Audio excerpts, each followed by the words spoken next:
나옵니다. 예. 목사님께서 진실한 일꾼 베베라는 주제로 말씀하실 때 은혜 받고 귀한 시간 되시고 더 믿음이 승수되는 귀한 시간 되시기 바랍니다. 예. 예. 예수님께서 죽으시고 이제 부활하시고 난 뒤에 40일 동안 이 땅에 계실 때에 많은 사람들에게 그 짧은 시간 동안 보이셨다라고 성경은 말하는데, 고린도전서 15장에 보면 예수님께서 베드로에게도 보이시고 그 후에 12제자에게와 또 그 다음에 500여 형제에게 일시에 보이셨다라는 또 말씀이 있습니다. 그리고 이어서 15장 8절에 보면 맨 나중에 만삭되지 못하여 난 자 같은 내게도, 바울이죠, 바울 자신에게도 보이셨다. 자, 이렇게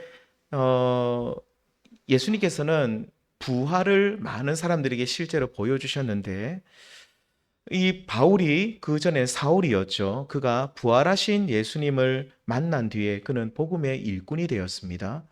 바울뿐만 아니라 부활하신 예수님을 만난 대표적인 사람 누굽니까? 베드로, 12제자, 또 그 외에 많은 형제들이 정말로 신실한 복음의 일꾼이 되었죠. 그러니까 이 부활하신 예수님을 만난 사람들은 모두가 다 변화된 삶, 부활하여 새롭게 된 생활을 하게 되었습니다. 대표적으로 베드로를 한번 보시면 부활하신 예수님을 만나기 전에 그는 말은 참 거창하고 번드르르하게 하는 사람인데 실제로 참 겁도 많고 소심하고 정말로 두려움이 많은 사람이었습니다. 그래서 예수님이 잡혀가셨을 때에 이제 어린 계집종이 당신 예수님의 제자 아니냐라고 했을 때 뭐라 그럽니까? 아니다. 나중에는 예수님을 저주한다는 말까지 성경에 나와 있죠. 그러니까 죽어도 아니다. 내가 예수님 저분을 정말로 내가 전에도 들었지만 진짜 이상한 사람인데 저분은 내가 저 사람을 내가 따라간 적이 없다. 근데 예수님을 저주하면서까지 부인했던 베드로. 그런데 이렇게 예수님을 부인했던 베드로가 예수님을 만난 뒤에 정말로 담대한 복음의 일꾼이 되었다라고 성경은 말하죠. 우리가 부활을 경험한 사람들이 어떻게 변화되었는가? 대표적으로 베드로만 보아도 잘 알 수 있는데 베드로가 어떻게 변화되었습니까? 자, 사도행전 2장 36절 한번 베드로의 설교를 한번 보겠습니다. 시작. 그는 즉 이스라엘 온 집은 확실히 알지니 너희가 십자가에 못 박은 이 예수를 하나님이 주와 그리스도가 되게 하셨느니라. 아멘. 그러니까 이 베드로가 얼마나 담대해졌는지, 지금 이 베드로의 설교를 듣고 있는 사람들은 대제사장 그리고 서기관들, 유대인의 어떤 유력한 자들이었습니다. 그들이 예수님을 십자가에 못 박았다는 것을 베드로는 알고 있지만 그가 부활하신 예수님을 만나고 난 뒤에는 이제 그가 진짜 담대한 하나님의 사람이 되어서 그 사람들 겁내지 않습니다. 그러면서 너희 이스라엘 유대인들 확실히 알아라. 너희가 십자가에 못 박은 이 예수는 그리스도시다. 주와 그리스도시다 라고 담대하게 선포합니다. 2장 24절에 보면 너희가 죽인 그 예수를 하나님이 그를 사망의 고통에서 풀어 살리셨다. 아무튼 이 베드로는 정말로 담대하게 이 복음을 전하는 자가 되었음을 볼 수 있죠. 이렇게 부활하신 예수님을 만나면요, 우리가 변화된 삶을 살아갑니다. 그리고 그러니까 십자가는 어떻게 보면 자기 부정입니다. 아까도 말씀드렸지만 혈기 부리고 욕심 많고 짜증내고 정말로 자기가 살아있던 사람이 십자가를 받아들이면 정말로 죄 용서함을 받을 뿐만 아니라 자기가 죽죠.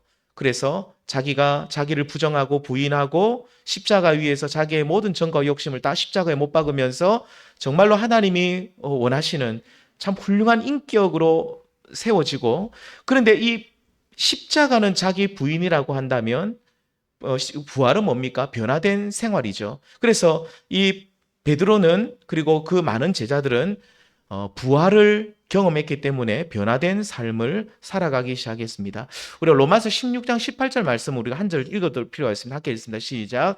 이 같은 자들은 우리 주 그리스도를 섬기지 아니하고 다만 자기 배만 섬기나니 교활한 말과 아첨하는 말로 순진한 자들의 마음을 미혹하느니라. 자, 부활을 경험하지 못한 사람들의 가장 큰 특징은 뭐냐면 자기 배만 위한다라고 말하죠.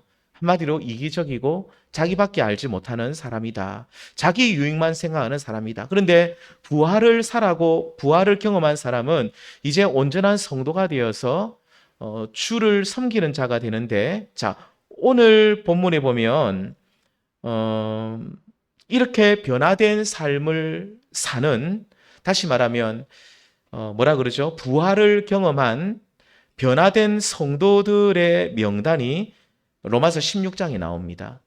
그러니까 이 로마서 16장은 성경에 나온 최초의 교인 명부라고 볼 수 있죠.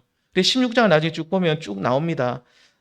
뒤에 보면 나오는데 교인 명부가 쭉 나오는데, 자, 여기에 나오는 이 모든 사람들은 2000년 전 로마 제국의 중심에서 교회를 세우고 그러면서 그 로마에서 부활을 살아낸 사람들, 다시 말하면 변화된 삶을 살았던 명단들이 로마서 16장에 쭉 나오죠. 그래서 이 로마서 16장은 교회사적으로도 굉장히 중요하고 동시에 예수님의 부활을 경험하고 자신들도 변화되어 부활을 살아낸 초대교회 성도들이 어떤 사람인지를 우리에게 보여주고 있습니다. 요즘 우리가 교회가 어떤 곳이냐라고 누가 말하면 뭐 건물이 뭐 몇 평이냐, 교회 건물 예배당이 어떻냐, 재정이 어떻냐, 장로님 몇 분이냐, 뭐 이런 것을 말하지만 로마서 16장을 우리가 보시면 로마 교회에 대한 소개를 하는데 장로가 몇 명이었습니까? 그게 안 나와요. 그러면 교회 예배당이 뭐 몇 평이냐, 성도들이 몇 명이냐, 이것도 정확하지 않아요. 오직 로마 교회 성도들이 누구인지를 소개를 해요. 어떤 사람인지, 어떤 삶을 살았는지를 소개하죠. 그래서 교회란 무엇입니까? 십자가에서 죽으시고 부활하신 우리 주 예수를 믿는 사람들이죠. 그러니까 자기 배만 위하는 사람들이 아니라 부활을 믿고 새로운 삶을 살아나가는, 그러니까 그리스도를 믿는 사람들의 모임이 바로 교회입니다. 그래서 교회는 건물이 아닙니다.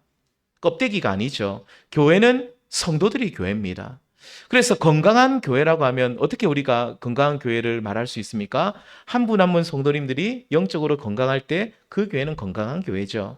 하나님을 알고 부활하신 예수님처럼 정말로 부활하신 예수님을 믿고 성령으로 변화된 생활을 하는 이들의 모임을 교회라 부르고, 이렇게 정말로 변화된 성도들이 모여서 함께 하나님을 찬양하고 예배하는 그 이 모임을 정말로 주님이 기뻐하시는 교회라, 건강한 교회라 부를 수 있습니다. 그래서 아무리 화려한 예배당을 갖추고 있고 모든 것을 다 가지고 있어도 교회라고 부르는 성도들이 모여서 서로 헐뜯고 싸우고 자기 배만 위하고, 그렇죠, 변화된 삶을 살아내는 일에는 전혀 관심이 없고 그냥 세상 사람들하고 똑같이 그냥 그렇게 모여서 마치 이익 집단처럼 되어버리면 그것은 교회가 아니죠. 그 교회가 아니죠.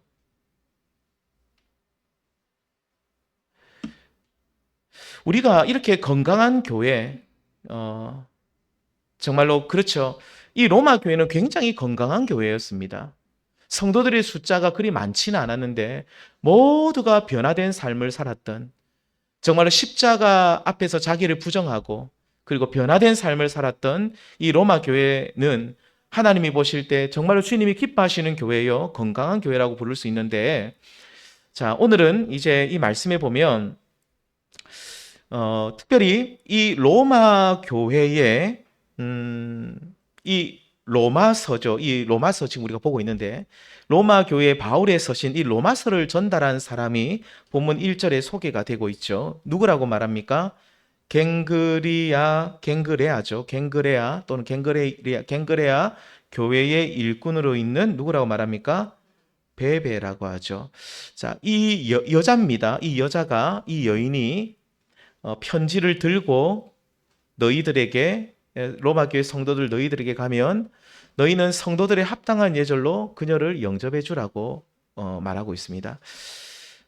우리가 전에 옛날에 그 성지순례를 올 초에 한번 갔다 왔는데 우리 성도님 몇 분이 저 보십시오. 저 보시면 저기 왼쪽에 그 고린도 운하죠. 고린도 운하고 자막 밑에 그 영상 좀 보시면 여기에 보면 고린도가 있죠. 고린도가 있고 옆에 보면 동쪽으로 10km 정도 떨어진 항구입니다. 갱그레아라는 곳인데 이 갱그레아 교회의 집사가 바로 베베였습니다. 바울은 로마 교회 성도들에게 줄 편지를 그녀에게 부탁을 하죠. 여기가 갱그레아입니다. 제가 그때가 사진을 못 찍었는데 그때도 지나가기만 했는데 여기가 지금 수몰이 되었어요. 물이 다 들어와 가지고 지금은 물이 좀 빠지면 저기 좀 보이기는 하는데 아무튼 그 유적들이 남아 있습니다. 위에서 보면 다 보이더라고요. 보이는데 여기에 갱그레아 항구고 갱그레아 교회가 옛날에 저곳에 있었다고 합니다. 아무튼 이 지금 수몰된 이 갱그레아 교회의 그렇죠. 교회 집사가 바로 이 베베인데 성경에 보면 이 베베를 어떤 사람으로 소개하고 있습니까? 본문 2절에 이렇게 말하죠. 하반절에 이는 그가 여러 사람과 나의 보호자가 되었다.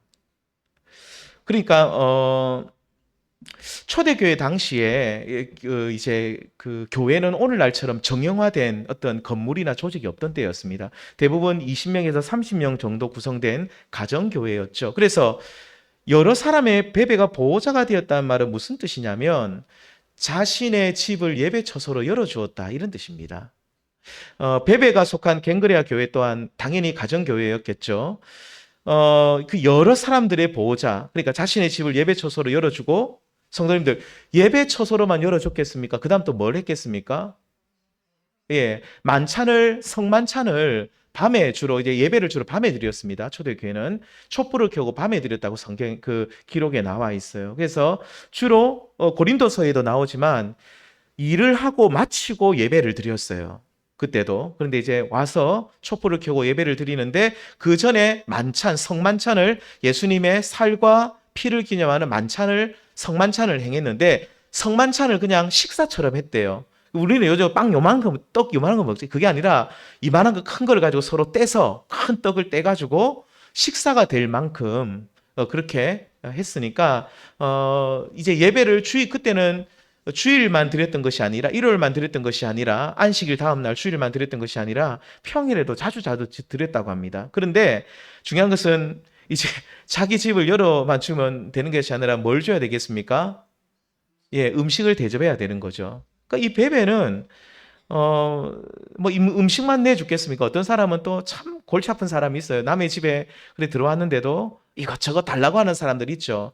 아, 이거 음식 맛이 왜 이러냐 하면서 그래서 빵을 좀 더 달라. 그리고 포도주가 왜 이러냐? 좋은 거 더 달라. 이러면서 참 이런저런 요구들도 다 수종 들고 들어주었던 이 베베. 자, 이렇게 베베는 자기 배만 위한 사람이 아니라 주님을 섬기는 사람. 다시 말하면 형제 자매를 진심으로 섬기는 사람이었죠. 그러니까 이 베베도 예수님의 부활을 믿고 십자가만 믿는 것이 아니라 자기 부정만 한 것이 아니라 예수님의 부활을 믿음으로 통해서 자기 배만 위하는 것이 아니라 다른 사람을 잘 섬기는 사람이 되었다는 것입니다. 그래서 바울과 그 동역자들의 여러 가지 필요도 채워주었던 사람이 베베죠. 그래서 바울은 이 말씀에 이렇게 말합니다. 16장 2절 하반절에 그는 여러 사람과 그 다음에 바울 자신의 보호자가 되었다라는 말로 칭찬을 하죠. 저는 우리 교회 안에 이런 베베 집사님과 같은 선한 일꾼들이 많아지기를 원하는데 특별히 오늘 헌신 예배 드리는 이 여전대 분들이 이런 베베처럼 정말로 주님이 기뻐하시는 신실한 주님의 일꾼들이 되기를 원합니다. 그러니까 자기 배만 위한 사람들이 오늘날 너무 많아요. 신앙생활도 보면 내 집, 내 가정, 내 아이들만 딱 챙기는 분들이 있는데 사실 신앙생활이라는 것은 우리의 그 삶의 지경을 넓혀 나가는 과정이거든요. 처음에는 그럴 수밖에 없어요. 우리 아이, 우리 집, 우리 남편, 우리 아내 이렇게만 하다가 이제 좀 우리가 신앙생활을 믿음으로 산다는 것은 부활을 믿는 성도는 십자가를 믿는 성도는 자기 부정, 부활을 믿는 성도는 변화된 삶을 살아 나가야 되는데 그 변화된 삶을 살아 나가는 가장 오늘 말씀의 이 중요한 부분이 뭐냐면 자기 배만 위하는 것이 아니라 다른 사람들을 돌아보고 다른 사람들의 필요를 이렇게 채워주기도 하고 한마디로 내 거 이렇게 좀 나눠주기도 하고 그렇죠. 자기 집을 열어서 오픈해서 좀 사람들도 초대하고 자기의 것을 나눠줄 수 있는 이런 사람들이 되어 가야 됩니다. 그러니까 우리가 변화된 삶이라는 것은 결국 그렇죠. 여러 사람의 보호자가 되어져 가는 과정이다.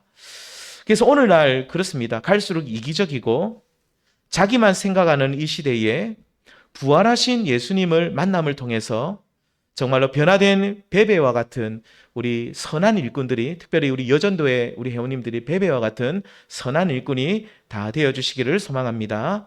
자, 그런데 이 베베는 이 보호자처럼 보호자 어머니라는 개념이 더 강한 것 같아요. 교회 안에 이런 어머니들이 좀 많아야 돼. 영적 어머니들. 이렇게 다른 사람을 섬기는 일에 앞장을 섰을 뿐만 아니라 이 베베는 한 가지 더 복음에 대한 열정이 대단한 사람이었습니다. 그 증거가 이 바울이 이 로마서를 로마 교회에 전달하게 한 사람이 누굽니까? 베베예요. 여자한테 시켰어요.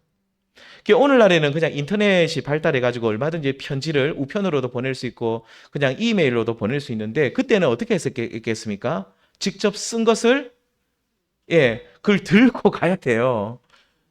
근데 우리 성도님들 바울이 로마서를 기록할 당시 고린도에 있었거든요. 고린도에서 로마서를 기록했습니다. 그러면 고린도에서 로마까지 그러니까 고린도에서 로마서를 기록하고 바울이 그것을 제 생각에는 들고 한 10km 동쪽으로 10km인데 한 15km 이제 길로는 15에서 17km 정도 되니까 한 반나절 이상 되겠죠. 계속 걸어갔을 거면 한참 걸어갔겠죠. 그래서 아침에 일찍 걸어가서 베베에게 전달하면서 베베 집사님 이걸 들고 어디로 가라 했겠어요? 로마로 가십시오. 로마. 그러니까 바울이 고린도에 있었다니까요. 고린도에서 갱그레까지 10km라 그랬잖아요. 동쪽으로. 직선거리 10km고 한 15km 될 겁니다. 그 도보로. 걸어서 바울이 그것을 베베에게 전달하면서 베베야 로마까지 가라. 그럼 로마까지 얼마 있겠습니까? 거리가? 1400km입니다. 바울도 좀 너무 심하지 않습니까?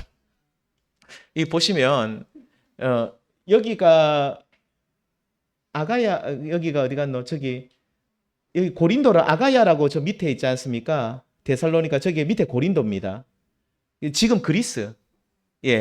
그리스 여기고 요 아시아라고 저는 데는 우리 지금 아시아가요. 소아시아인데 에베소 여기는 지금 터키 지역입니다. 저까지 저기고 저기 로마는 어디냐면 저 시칠리아 저기 저쪽에 있고 저 위에 있잖아요. 맨 위에 구두처럼 된 거 보이시죠? 그러니까 여기는 아시아라 적힌 데가 여기가 소아시아 터키 지역 그리스 저기 로마 이태리까지 고린도에서 저까지 배 타고 물 건너 산 건너 바다 건너서 1400km를 가야 된다고 합니다. 1400km가 얼마나 거리 정도 됩니까? 그거 어떻게 갑니까, 그거를? 생각해 보세요. 1400km를 갑니다. 1400km. 제가 지난번에 전 옛날 고전 영화를, 옛날 그 시대 배경 영화를 잡는 오디세이를 봤습니다. 오디세이아라고 하는데, 호머의 이제 그 원작을 가지고 한 건데, 그 몇 년 동안 갑니까? 가는데, 거의 돌아가는데 10년이 걸렸어요. 10년이 걸렸는데, 아무튼 고대에서 이 1400km는 엄청난 거리거든요. 근데 오늘날에도 상당한 거리인데 여자가 혼자서 혈혈단신 그 먼 거리를 간다는 것은 사실상 목숨 내놓고 가는 겁니다. 바울은 자기는 10km만 걸어와가지고 주면서 니는 1400km 가라 이런 거예요. 근데 이 베베는 한 번도 여기에 대해서 불평하지 않았던 것 같아요. 바울 선생님이 눈이 잘 안 보인다고 저를 시키신 것 같은데 아무리 그래도 그렇지 제가 이걸 들고 어떻게 갑니까? 그 길이 어딘데요? 그때는 차라도 있습니까? 비행기라도 아무것도 없잖아요. 말 그대로 도보로 걸어서 가고 배 타고 가야 되는 거예요.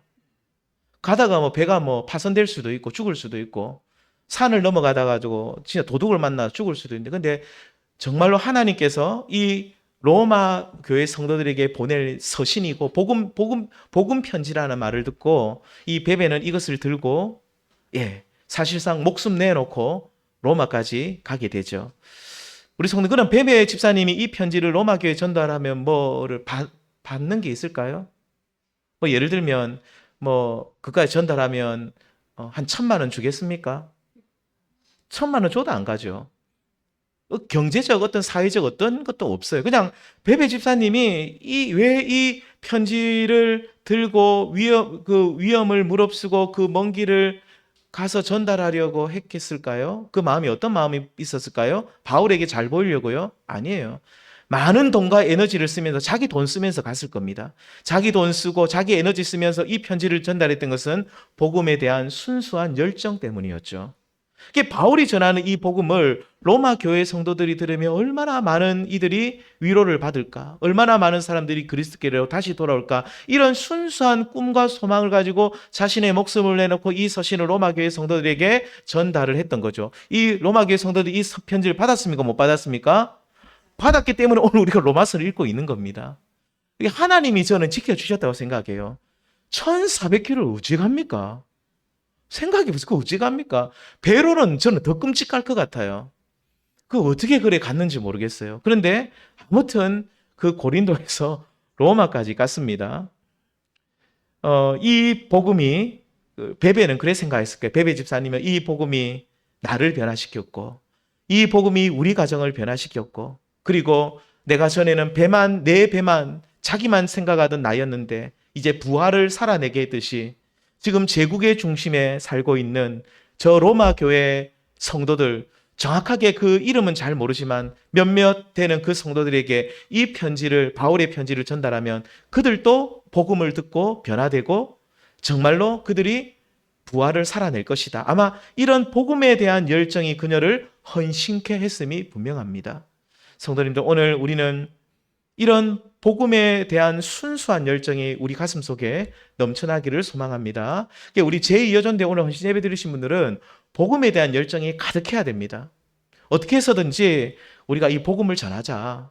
우리가 집에서도 가정에서도 뿐만 아니라 직장에서도 이 세상에 나가서도 우리가 어떻게든지 예수님 전하자. 이 순수한 열정이 우리 속에 넘쳐날 때에 하나님께서 우리를 통해서 영광 받으시고 우리의 삶을 하나님이 기뻐하시는 줄 믿습니다. 우리가 이 말씀 읽고 마치겠습니다. 로마서 15장 1장 15절 16절입니다. 읽겠습니다. 시작. 그러므로 나는 할 수 있는 대로 로마에 있는 너희에게도 복음 전하기를 원하노라. 16절.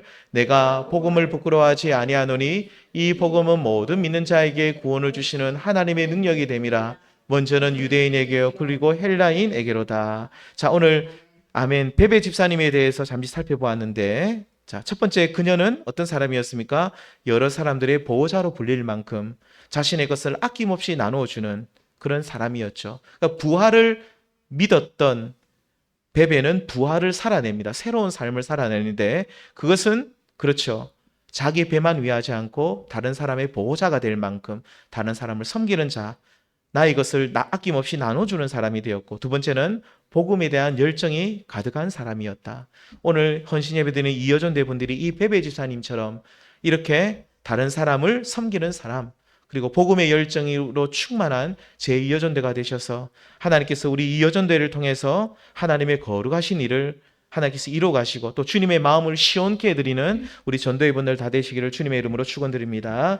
기도하시겠습니다. 주님 고맙습니다. 오늘 이 여전대의 헌신 예배로 주님 앞에 드리며 나아갑니다.